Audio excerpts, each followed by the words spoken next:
আসসালামু আলাইকুম বন্ধুরা, সকাল সকাল উঠলাম তো এখন গেছিলাম এক জায়গায়, নদীর ভিউটা বড়িয়া লাগতেছে। তো অন্তনে এনকা রিটার্ন আইতাছি দোহানে। তো দোহানেতে এই যে গেতাছি। তো রাশদুল ভাই, তুমি আমার ব্লগটা যদি দেখে থাকো তাহলে অল্প কমেন্ট করো। তো এখন দোহানে আইলাম, তো ফিল্টার খুলে রাখছি। তো এখানকার এটা করলাম যে লাগাবার নিয়ে, তো কয় লাগাবো না, তো ইম্বুরাটা ডম্বুরা যাবো। তো এখানকার আমি ফিল্টারটা খুলে নিয়ে রাখলাম। তো অন্তনে এখন গেতেছি হাওয়া চেক করবার। তো হাওয়া চেক শেষ। তো এখানকার আমি গুটকার উপরে উঠাবার করলাম, উঠাইলো। তো এখানকার আমাকে প্যান্টটা চেঞ্জ করবার এলাম।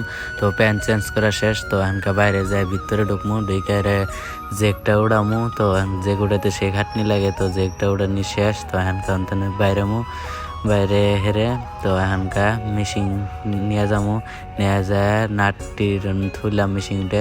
তো এখানকার নাটটি লুজ দিয়ে হেরে মেশিনটা থুইয়া তারপরে নাটটি হাত দিয়ে খুলমু, মানে অনুবাদ আছে ওইটা হাত দিয়ে খুলমু। তো খোলার পরে এখানকার টায়ারটা বাইর করবো। তো বাইর করলাম অন্তনে, বাইর করে হেরে অম্বরা নিয়ে গেতেছি, অম্বরা নিয়ে থুমু। তো থোয়ার পরে এখানকার এম্বরের নাটটা লুজ দিলাম, ব্যাগটি লুজ দেওয়ার পরে এটিও হাত দিয়ে খুললাম। খোলার পরে হাওয়া চেক করলাম, এটার মানে সামনে হাওয়া চেক করলাম। তো হাওয়া চেক টেক করে এখানকার একটা লাগাই দিলাম, লাগানোর পরে এটা মেশিন দিয়ে টাইট দিলাম। টাইট দেওয়া শেষ। তো এম্বরারটা লাগাইতেছি, এম্বরাও টাইট দিলাম, টাইট দেওয়াটাই শেষ। তো পিছনের গাড়ি হাওয়া চেক করলাম। তো আসসালামু আলাইকুম, আজকে এইটুকু। পরের ভিডিও নিয়ে